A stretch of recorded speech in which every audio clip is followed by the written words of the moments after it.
Յուրշի Ինթենետի սերիալի 49-րդ մասը, որը եթեր կարձակվի 2026 թվականի հունվարի 14-ին Panorama հեռուստաալիքով, հերթական անգամ ընդգծում է պատմության ներքին խորությունը զգացմունքային ճշգրտությունը։ Սերիան սկսվում է վերադարձի զգացողությամբ, որը ոչ միայն ֆիզիկական է, այլ հոգոր, անցյալի ներկայի բախման մեջ։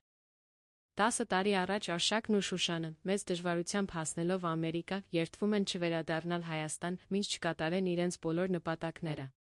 Սակայն Շուշանի վաղաժամ մահը փոխում է ամեն ինչ, Արշակին նրանց դստեր, Արի կյանքը թողնելով կիսատ խոստումների մեջ։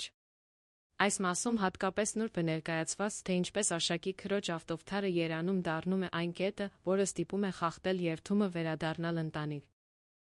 Սերիայի ուժը դրա անկեղծության մեջ է։ Առանց ավելորդ դրամատիզմի այն խոսում է մարդու ներքին պայքարի մասին։